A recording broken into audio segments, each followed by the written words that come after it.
Hey, what's going on, everyone? Once again, this is Donald, the security consultant. Hoping everybody's enjoying their Sunday. Just finished trying to watch the first half of the Bears game, and let me say it was boring and not good. The Bears are playing like they haven't played in about 3 years. But hey, still go Bears, still my team. Just wanted to touch bases this morning, or this afternoon rather. Once again, hoping everybody is being safe during this COVID-19 pandemic.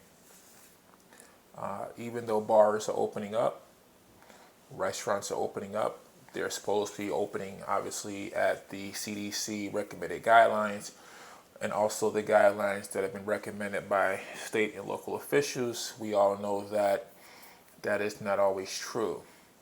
So whatever your belief is about COVID-19, I just want you guys to be safe and to just be aware.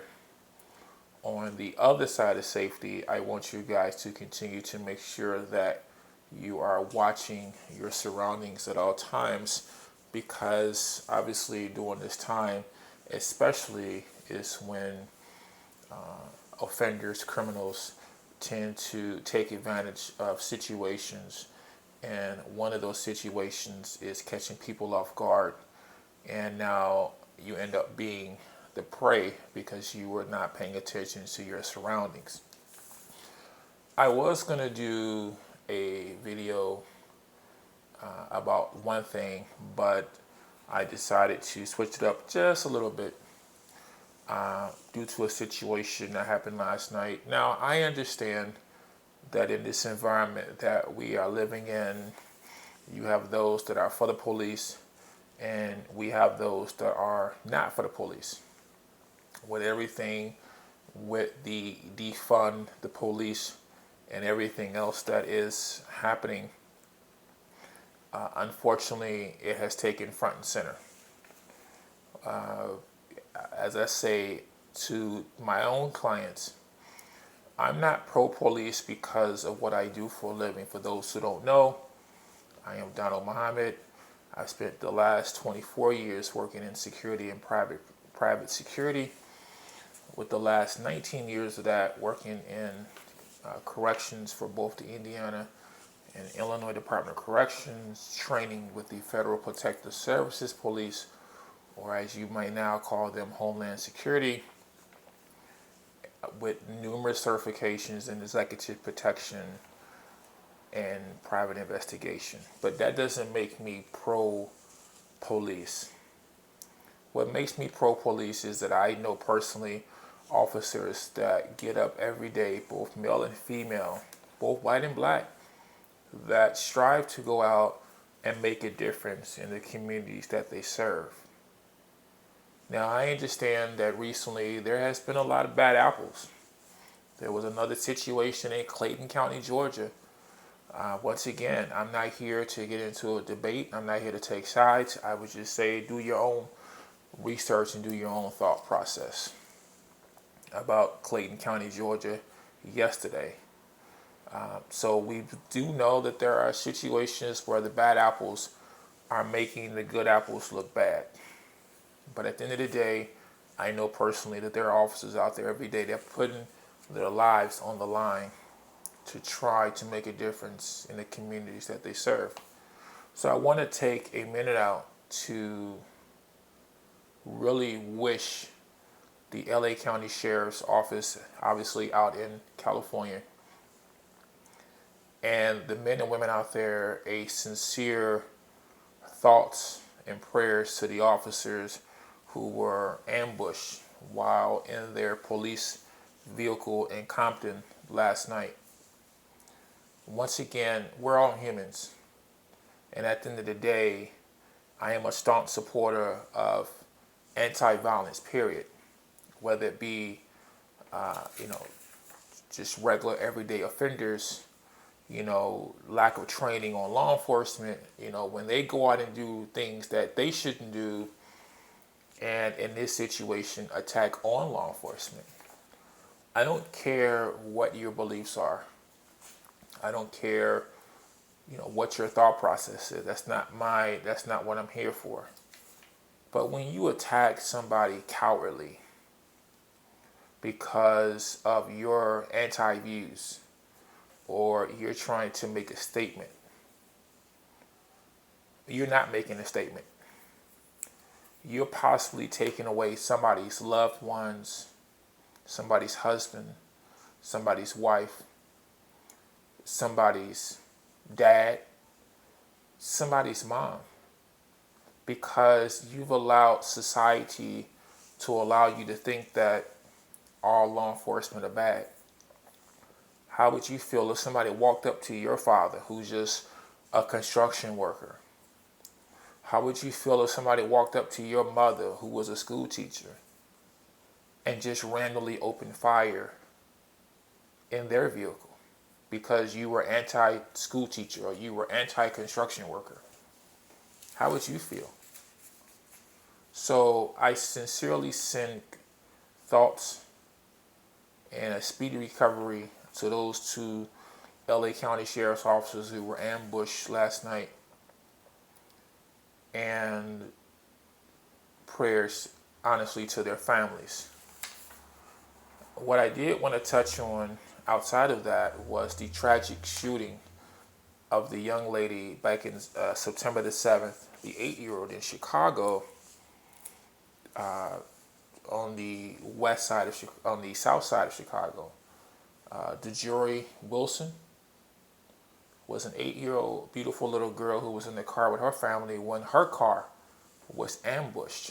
So just like these LA County Sheriff's officers' car was ambushed, here's another 8-year-old beautiful child whose family's car was ambushed. And in that ambush, that 8-year-old beautiful little girl was killed. Now, I did a blog on WordPress basically talking about the epidemic that's in Chicago. And as a protector of people, as a person who specializes in protecting people and protecting businesses and drawing up security plans for people and businesses, you know, we are at a crossroads here in Chicago. We are in a crisis of epidemic proportions that no political leader seems to have an answer for. As I've said in my blog, law enforcement is outgunned, law enforcement is outnumbered.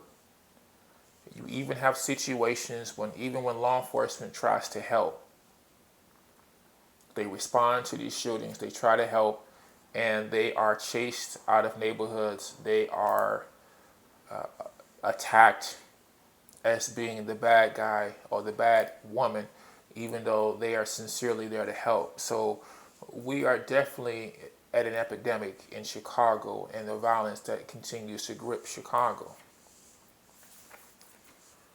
And all I can do is hope that we understand that, as I tell my clients, is that we are on our own. You know, we have to take a stance for what we believe in. Because once again, just like the shooting in LA and the shooting of this 8-year-old beautiful little girl, what would you do if somebody was to attack you? What would you do if somebody was to attack your family? And like I always say, you can tell me, you can tell whoever, well, I have my concealed carry. 2 weeks ago, a person with a concealed carry was robbed and her gun was taken. Why? Because as I tell people, when you're moving around, you should always do a threat assessment to analyze what's going on around you. Unfortunately, by the time this person realized what was going on, it was already too late. She became a victim when she didn't have to become a victim. If she had utilized the training that she was given, if the training was effective, and also used her mental training to that would have never allowed her to be so blinded by her surroundings that she didn't even know that she was being watched or being hunted. And unfortunately, she became the prey. So once again, we are in epidemic proportions here in Chicago, and it starts with us, even including me as a protector. That's why I'm doing these videos. That's why I blog. That's why I do my podcast, because I just really, as a provider, as a security provider, as a protector, I just really want to wake us up with what's really going on in this world. COVID-19 has really impacted us in a way that has never been impacted in our way of life before. When you add in the loss of jobs, jobs that are closing, people that are dealing with rampant homelessness, the evictions process has ramped back up. It is getting bad out here. It's already bad, and it's only getting worse. So as I said in my WordPress blog recently, we are really dealing with an epidemic here in Chicago. And as always, our political leaders are full of talk, full of tweet responses, Twitter responses, but yet they do not have the answers for what's going on. And like I said before, if you're waiting on law enforcement to help you, you're going to be out of luck, because once again, law enforcement is outgunned, outnumbered, and unfortunately sometimes not even wanted in situations where they're responding to tragic situations. So just as much as I pray for the deputies that were ambushed out in LA, I pray for the young lady who lost her life, the Jory Wilson, the beautiful 8-year-old, and I pray for her family as they grieve this tragic loss. As Chicago has this summer witnessed more minors, children being killed than any other time recorded in history.